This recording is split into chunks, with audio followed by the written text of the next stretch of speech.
Diolch agus céad míle failte. Welcome to the second podcast of the New Order of Druids. I wanted to start this podcast by thanking everyone who contacted us and gave us ideas on what to do for the podcast. I hope you keep these ideas coming because we're very interested in what you have to say. A large majority of the people who contacted us wanted to know about the Celtic year first, so this is where we're going to start. In this podcast, we'll be talking about the whole Celtic year, and then in the coming months, we'll be talking about each feast as it comes up. So let's get started. So the first thing we need to know is that the Celtic year was not at first regulated by solstices and equinoxes. Instead, it was governed by agriculture or with the seasons. Later on, the year was a lunar one, and there is some evidence of attempts to synchronize lunar and solar times. But time was mainly measured by the moon. So, Ich Samhain was the night before Samhain, not the night following it. In early times, the year had 2, maybe 3 divisions, according to pastoral or agricultural life. Later, it was divided into 4 divisions, and the year started with Samhain and the winter division. Now, if you look at the Irish texts, which seem to be corroborated with the Gaulish calendar of Caligny, the year is divided in 2 halves, the winter, or Gibra, and the summer, which is Saura. Now let's take the winter half. The winter half is also divided into two sections. You have Givre, which begins with the festival of Samhain, and then you have Ira, which begins with the festival of Imbolc. The summer half, or Saura, also has two divisions.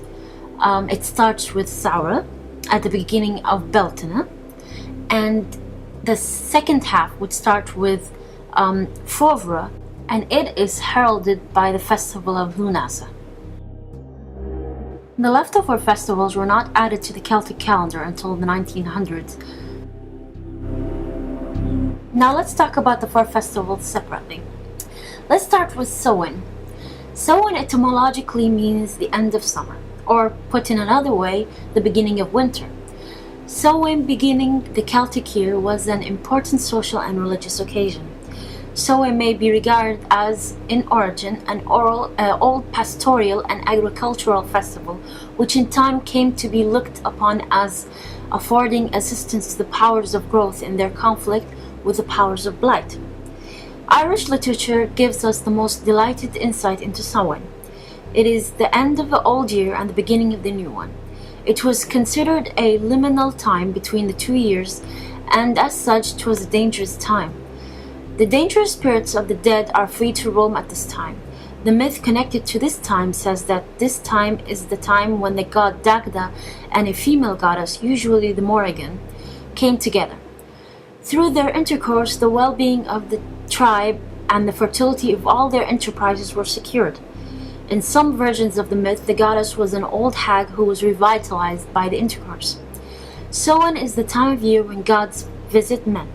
This was the time when Cuchulainn had encountered the otherworld ladies. It was at this time that the swan girl, Caer, assumed her swan form and was taken by Angus, the god of love, who was in love with her. The festival of Samhain was the night on which the goblin Elin annually burned down Tara until he was killed by Finn. Usually on this day, new fire is brought into every house from the sacred bonfire.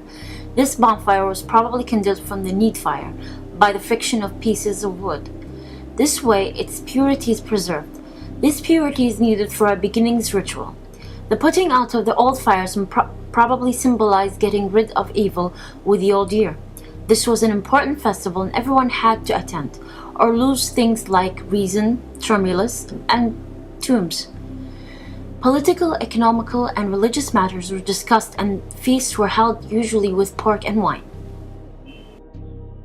Divination and forecasting for the coming year usually took place at this time. At this time, also, the slaughtering of animals for food during the winter takes place. It also has religious connotations the same way it did with the Teutons, as the animals were offered to the gods. Keating speaks of a druid sacrifice in the bonfire, whether of man or beast is not specified. Probably the victim, like the scapegoat, was laden with accumulated evils of the year.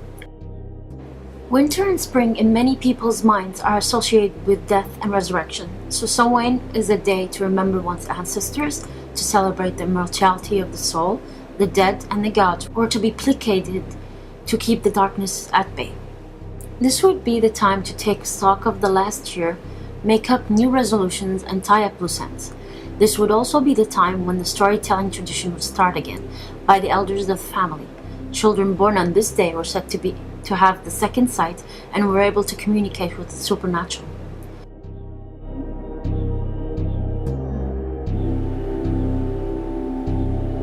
The word Imbolc is derived from the Celtic word Omilk, and it means ewe's milk. It is one of the festivals mentioned in insular records of Ireland, as well as mentioned in the Gaulish calendar of Caligny. This feast was said to be linked to the Irish goddess Bridget.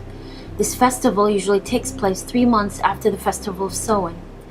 Imbolc is said to have most likely signified the middle to end of the winter. It was said to be a purification festival. Not a lot is known about the components of Imbolc, because it was mostly obscured by the Christians who were troubled by the mention of the goddess Bridget, who later appeared as an abbess of Kildare. Imbolc seems to present itself as having been much of less important than Samhain. It didn't concern either the military class or the king, and it was perhaps a more intimate and local affair. It is on this night, the night before Imbolc, that people in Ireland used to leave offerings for the goddess Bridget for when she came around to bless the houses. Later in Christian times, that turned into an offering of rush mats and bread to make Saint Bridget welcome. In the Highlands of Scotland, the vegetation is welcomed on this day. The whole day is centered on getting Bridget's blessings, which were so important for fertility and safe births. Girls made corn dollies and dressed them with flowers and greenery.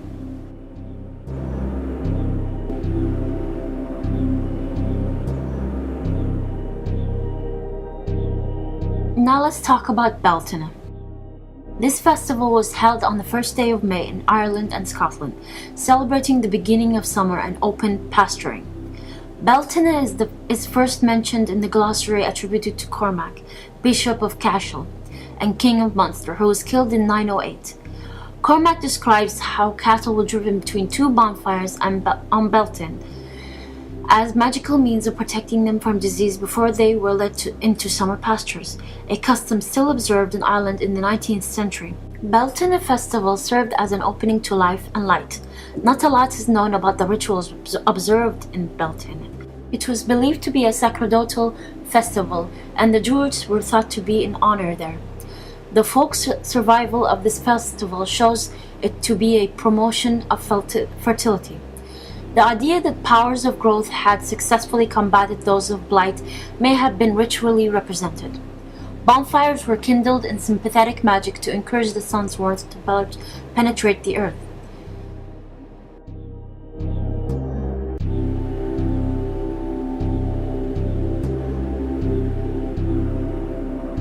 The 1st of August, coming midway between Beltane and Samhain, was an important festival among the Celts. The name of Lunasa still survives in Irish as Lunasad, in Scottish Gaelic as Lunasdal or Lunasdin, and in Manx as La Lunis. Lunasad etymologically means the festival of Lu. Traditionally, the festivals were of a month's duration, beginning on 15th of July and ending on 15th of August. Assemblies at convenient centers were held on this day. It was not only for religious purpose, but also for commerce and pleasure. All Ireland met at Tultee, just as all Gaul met at Lugdunin, or Lugstown, or Lyons, in honor of Augustus, though the feasts there had formerly been in honor of the god Lugus.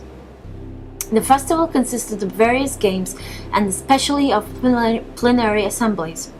Above all else, it seems that Lunasa was a royal festival at which the king presided over horse races and poetic competitions, but one where there was no military games or ritual deaths.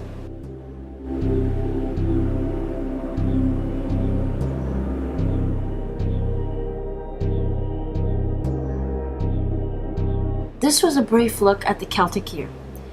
To read more on the festivals, please go to our podcast page and look at the list of books I have written up for you. This is mainly where I got most of my information, plus a little bit more. Now, as I said in the beginning of the podcast, please keep your ideas coming in. We're really interested in everything you have to say, and we'd like to bring you what you want to hear, not what we think you want to hear. So please keep the emails coming. So from me, Maya, and the New Order of Druids, Slán go fóill!